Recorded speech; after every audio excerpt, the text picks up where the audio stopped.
Hey guys, welcome to the next tutorial for ethical hacking and penetration testing. So in this tutorial I'll be teaching you how to install Kali Linux on MacBook Pro or Air or whichever version you have, and this is specifically mentioned for the Mac OS X, which I assume that you would be using because it is the latest one. So the things that you would need would be the grub2, the refind, the specific boot thing which you would be using, and the pros of installing would be we would be using grub2 for EFI, which is simple and easy to use, and Mac OS X can be encrypted but requires extra work, and I would not be teaching you in this tutorial. And Kali Linux would be encrypted as well, and it will coexist with the Mac OS X, and Kali Linux bootable USB cannot be booted with the refind version. So since Kali Linux 1.1 is based on Debian, which is EFI enabled by default, we will not be requiring the refind to go ahead and install it on MacBook Pro.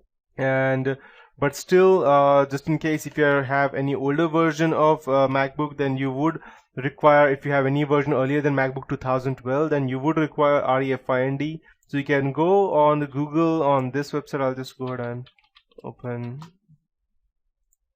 here and let's search refind, and we need to install this since Mac does not have the UEFI version, so we need to install this. You can go ahead and okay, so you need to go ahead and download this for the Mac version. Yeah, obviously it is for Mac. So once you install it, it will be able to detect dual boot, and then you can go ahead and install this on your specific MacBook Pro, and you can see this are the described processes, but this is not which we would be using because Kali Linux requires a different thing. So first thing first, install refind on MacBook Pro, and then boot up your MacBook and download the refind binary zip file and extract it. Once you've extracted it, open your terminal and type to cd downloads, and then go ahead and start. Let's assume that I have this MacBook Pro. So if this is my MacBook terminal, go to your cd refind and whichever directory you have, and since I won't have, I'll just be assuming. And once you have the specific folder, just going to type /install/sh, and it will install everything related to refind inside your MacBook Pro. And at the MacBook Pro OS X, execute the disk utility, create a new partition and make it as two, one for Macintosh HD, that's hard disk, and new one for Macintosh HD2. And then remove the newest created partition, do not format it, leave it as it is, and after that shut it down. Insert Kali Linux live, install USB to the MacBook Air, MacBook Pro, and then power on your MacBook Pro with long pressing Option key. When the Kali Linux boot menu is displayed, select Live AMD64 and press the tab to add persistence at the end of the line. The Kali Linux will be installed, and install it as per your normal process as to way we do that. So next time when you go ahead and try to run the Kali Linux, it will ask you whether to start the MacBook Pro or to install or to run the normal version, that is Kali Linux. So once you have all of these things, the next thing that we need to do is to go ahead and install the live USB. And so before I proceed, let me explain to you what live USB is. I'll just go ahead and open the Kali Linux website, and I'll just type Kali live USB. So what this does is that you need to boot your computer or laptop, whatever it is, through your USB drive. You need to go ahead and make your USB drive bootable for your Kali Linux, and once you have that, you can straight away go ahead and connect it to your computer and run your Kali Linux even without installing it on your computer. So once you could do that, no matter what you do, you will not be there would be no trace of you getting caught, even if everything goes wrong or for any other thing. And just one more thing, if you go ahead and install the live USB, you won't be able to update that unless you go ahead and install the Kali Linux persistent. So, and you need to have the unit boot in order for it to go ahead and convert your Kali Linux inside a USB to make it bootable. Or you can use the Win32 disk imager, which let me show you. Win32 disk imager. If you have a Windows operating system, then you can go ahead and run this Win32 disk imager, which through which you can go ahead and boot your ISO into your USB drive, and you have this on your sourceforge.net. Just download this, install it, and it will run. And as you can see that once it is bootable, you can straight away go ahead and run each and everything. And if you need to make it persistent, there is still a way. Persistent means that you would be able to upgrade, and any changes that you make will be saved in your USB drive.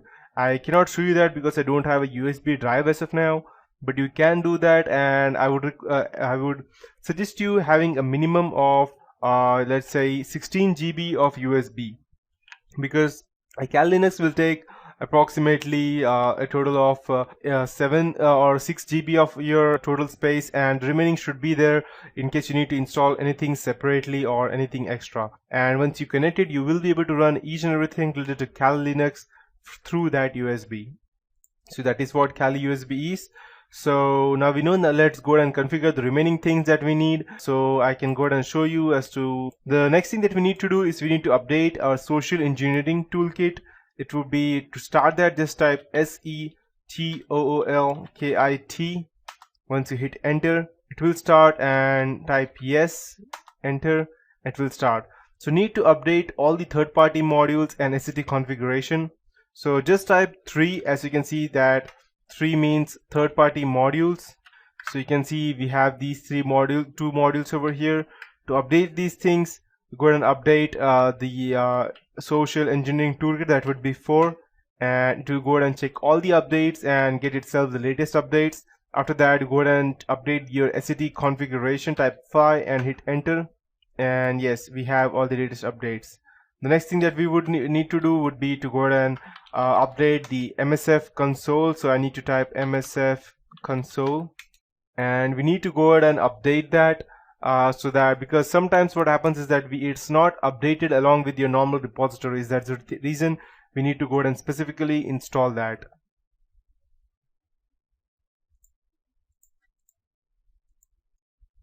So it's starting.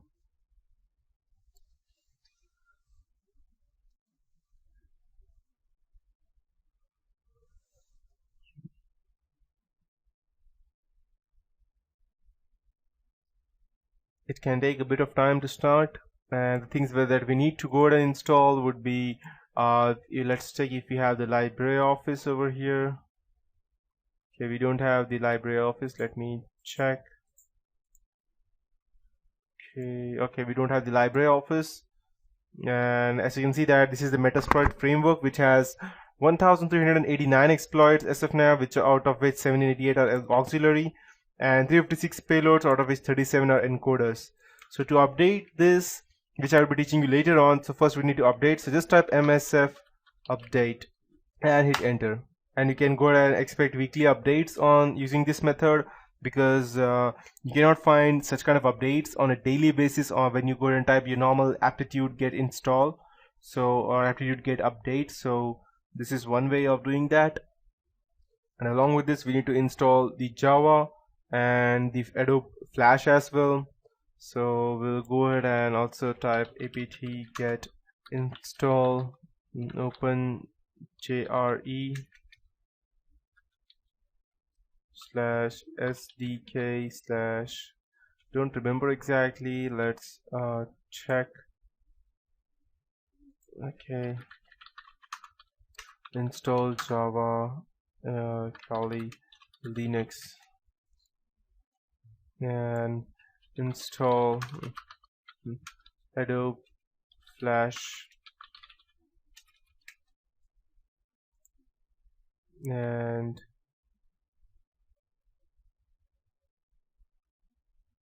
as you can see over here, we have different versions. You can go ahead and also download it manually, but I would suggest updating it through. Okay, we have start apt get install Flash, and yeah, Flash plugin non-free. Perfect, we have it. So I'll just, by the time I'll just install this, let's say if we have received any updates over here. Okay, we have updates as you can see over here, so 235 MB of file, and I won't be going ahead and installing that right now because it would take a very long time. I'll update it in the background, I'll let you know. And as you can see that we have this version over here. Okay, so apt-get install.